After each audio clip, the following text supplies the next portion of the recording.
Hi friends, welcome to Relax Recipes. யூஸ்வலாக பிரியாணி பண்ணையில் 3 பேர் 4 பேர்னா நம்ம எளிதாக பண்ணிவிடுவோம்.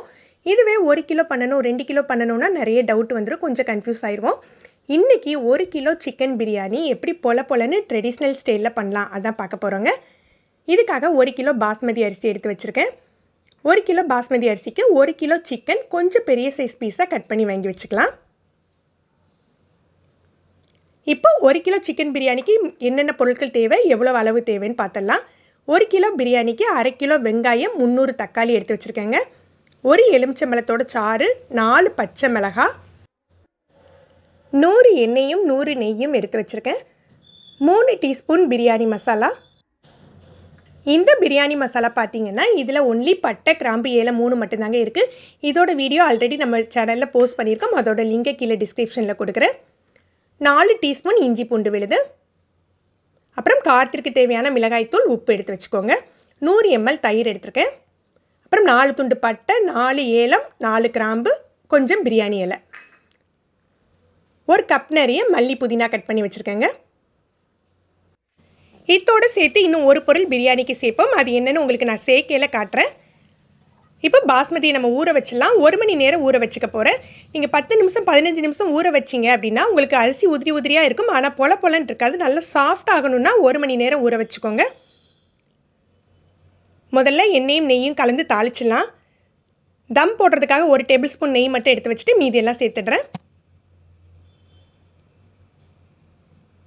இது நல்ல காஞ்சாக்கில் பட்டை, கிராம்பு, ஏலம், பிரியாணி எல்லாம் சேர்த்துடலாம்.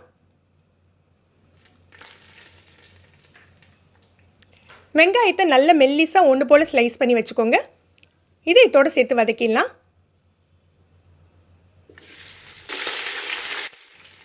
பிரியாணி பண்ணையில் முதல் முக்கியமான வேலை இந்த வெங்காயம் வதக்கிறது தாங்க. வெங்காயத்தை மிதமான தீயில நல்ல பொன் முறுவலாக ஆகிற வரைக்கும் வதக்கி எடுத்துக்கணுங்க. இது 8லேருந்து 10 நிமிஷம் வரைக்கும் எடுக்கும். நீங்கள் ஃப்ளேமை ஹை பண்ணிடாதீங்க, அப்புறம் வெங்காயம் கருகிட்டால் டேஸ்ட் இருக்காது பிரியாணியில்.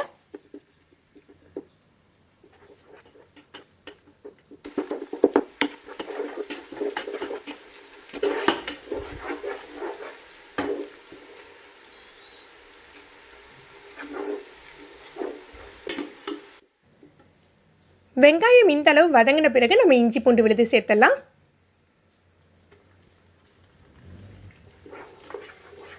இஞ்சி பூண்டு விழுது அந்த நெய்யிலேயே நல்லா வதங்கணுங்க. நல்லா வதங்கி வாசம் வந்த பிறகு தான், பச்சை வாடை போய் நல்ல மணம் வரும்.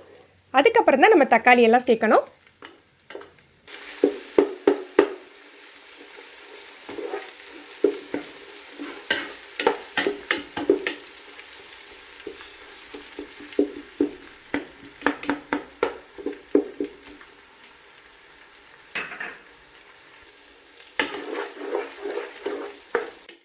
இப்போ இஞ்சி பூண்டு நல்லா வதங்கிட்டு இப்போ நம்ம தக்காளி, பச்சை மிளகாய், மல்லி புதினா சேர்த்துடலாம்.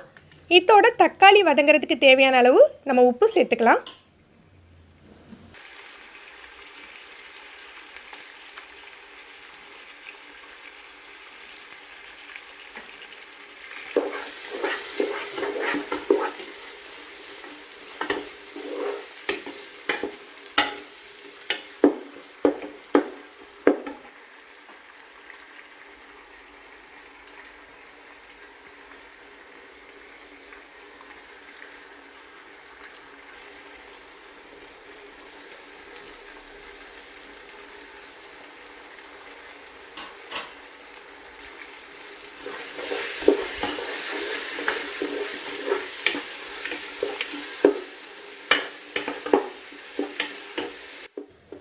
இதை நல்லா கிளறி விட்டுட்டு ஒரு 5லேருந்து 7 நிமிஷம் மிதமான தீயில மூடி வச்சுடுங்க.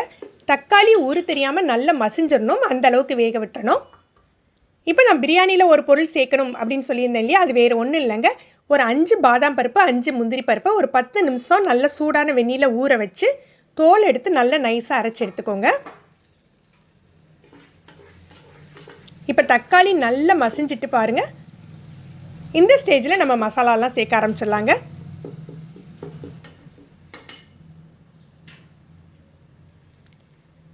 இப்போ சிக்கனுக்கு தேவையான மசாலா மட்டும்தான் சேர்த்துக்க போகிறோம். காரத்திற்கு தேவையான அளவுக்கு மிளகாய் தூள் சேர்த்துக்கோங்க. ஏற்கனவே நம்ம பச்சை மிளகாவும் சேர்த்துருக்கோம், நீங்கள் காரம் பார்த்துட்டு சேர்த்துக்கோங்க.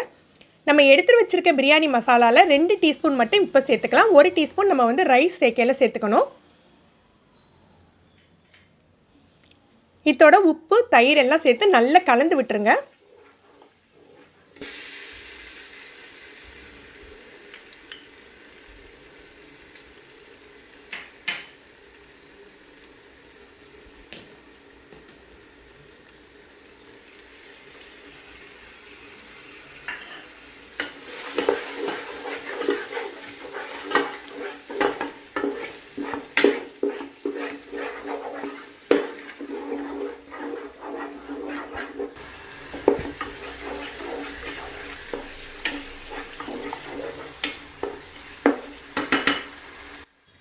தயிர் மிக்ஸ் பண்ணி நல்லா கலந்து இந்த மாதிரி எண்ணெய் பிரியும் இல்லையாங்க, இப்போ தான் நம்ம சிக்கனை சேர்த்துக்கணும். சிக்கன் நம்ம கொஞ்சம் பெரிய பெரிய பீஸாக வாங்கியிருக்கிறதுனால இந்த மாதிரி நான் கீறி விட்டுருக்கேன். இப்போ நம்ம சிக்கன் எல்லாம் சேர்த்து இந்த மசாலாவில் நல்லா புரட்டிடலாம். சிக்கனை சேர்த்த உடனே நம்ம தண்ணி சேர்க்கக்கூடாதுங்க. இந்த மசாலாலேயே ஒரு 5லேருந்து 7 நிமிஷம் அது நல்லா குக் ஆகணும். அப்போ தான் உங்களுக்கு மசாலா நல்ல சிக்கனில் பிடிக்கும், அந்த ஃப்ளேவரும் பிரியாணியில் நல்லாயிருக்கும்.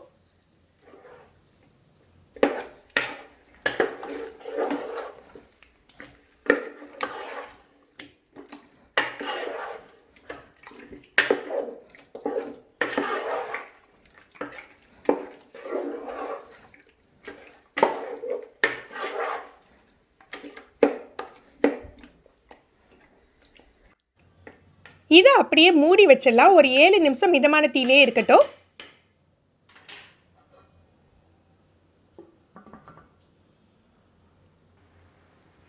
இப்போ பாருங்கள், மசாலாலாம் நல்ல சிக்கன் மேலே கோட் ஆயிடுச்சு.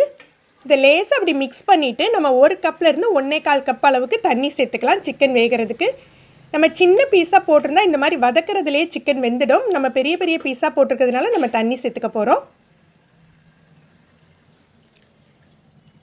சிக்கன் 50% குக் ஆகிற அளவுக்கு நம்ம வேக வச்சா போதுங்க. அரை வேக்காடு அளவுக்கு வெந்தால் போதும்.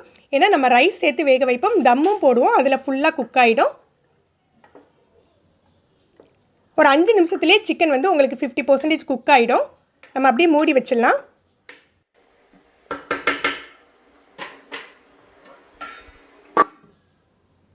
சிக்கன் பாருங்கள் 50% குக் ஆகிடுச்சு. நம்ம 1.25 கப் தான் தண்ணி சேர்த்துருந்தோம். சிக்கன் விட்ட தண்ணியோடு சேர்த்து கிட்டத்தட்ட அது 3 கப் அளவுக்கு இருக்குது. இதோட எலுமிச்சம்பழம் சாரும் நம்ம ரைஸுக்கு தேவையான தண்ணியை சேர்த்துடலாம். 1 கப் பாஸ்மதிக்கு 2 கப் அளவுக்கு தண்ணி எடுத்திருக்கேன். நான் இங்கே 1 கிலோ பாஸ்மதிக்கு 5 கப் ரைஸ் இருந்தது. 10 கப் தண்ணிக்கு நம்ம சிக்கனில் ஆல்ரெடி 3 கப் இருந்ததுனால நான் 7 கப் மட்டும் தண்ணி சேர்த்துருக்கேன்.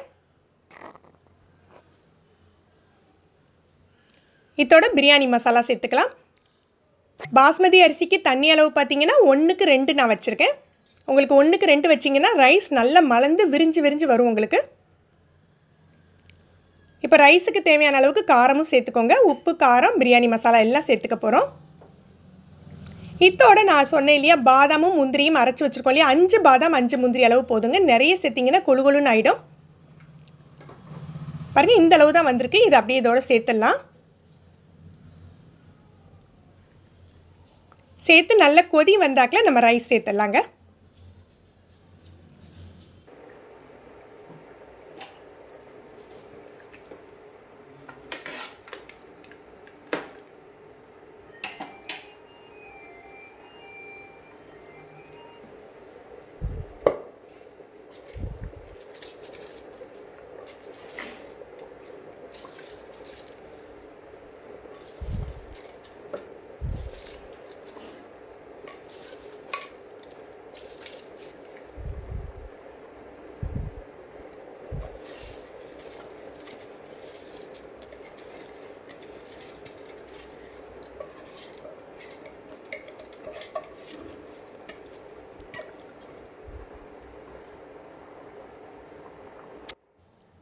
ரைஸ் சேர்த்து லேசாக கிளறி விட்டுட்டு நம்ம மூடி வச்சிடலாம்.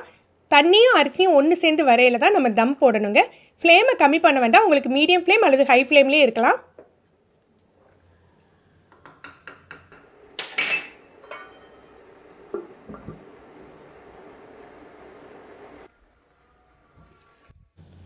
இப்போ பாருங்கள், தண்ணி எல்லாம் வத்திடுச்சு. இந்த ஸ்டேஜில் அப்படியே அடியோட லைட்டாக கிளறி விடுங்க. கிளறி விட்டுட்டு நம்ம எடுத்து வச்சுருக்கோம் இல்லையா மல்லி, புதினா, நெய், இதெல்லாம் மேலே பரத்தி விட்டுறலாம்.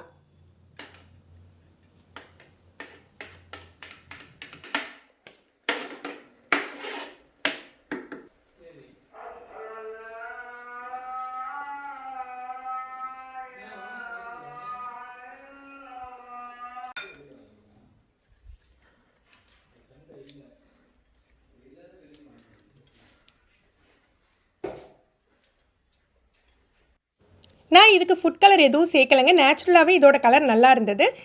நீங்கள் விருப்பப்பட்டீங்கன்னா ஃபுட் கலர் கூட சேர்த்துக்கலாம். டைட்டான மூடி இருந்ததுன்னா அப்படியே மூடி வச்சுடுங்க. இல்லை கொஞ்சம் லூஸாக இருக்கிற மாதிரி இருந்ததுன்னா மூடி வச்சு மேலே ஏதாவது வெயிட் வச்சுக்கோங்க. இப்போ இதை தோசைக்கல் மேலே தம் போட்டுடலாம். முதல்ல தோசைக்கல்ல நல்ல ஹை ஃப்ளேமில் வச்சு சூடு பண்ணிக்கோங்க. சூடான பிறகு கல் நல்லா சூடான பிறகு லோ ஃப்ளேமில் மாற்றிடுங்க. லோ ஃப்ளேமில் மாற்றின பிறகு தான் நம்ம வந்து பிரியாணி பாத்திரத்தை வைக்கணுங்க. இப்போ பிரியாணி பாத்திரத்தை வச்சு 15 நிமிஷம் அந்த லோ ஃப்ளேம்லேயே அப்படியே இருக்கட்டுங்க. இருக்கிறதுலேயே சிம்மில் வச்சுக்கோங்க அடுப்பை. 15 நிமிஷம் கழித்து ஆஃப் பண்ணிவிடுங்க. உடனே ஓப்பன் பண்ண வேண்டாம். அதுக்கப்புறம் ஒரு 10 நிமிஷம் கழித்து தான் ஓப்பன் பண்ணுங்க. தம் போட்டு 15 நிமிஷம் வச்சுருந்து அதுக்கப்புறம் 10 நிமிஷம் கழித்து தான் நான் ஓப்பன் பண்ணியிருக்கேன். இப்போ பாருங்கள் பிரியாணி எப்படி இருக்குன்ட்டு. கொஞ்சம் கூட தண்ணி நிற்காது. அப்படி உங்களுக்கு பொல பொலன்னு இருக்கும். நம்ம சிக்கனை கொஞ்சம் பெரிய சைஸாக போட்டிருந்ததுனால சிக்கனும் உடையாது. நல்ல சாஃப்டாக குக் ஆகிருக்குங்க.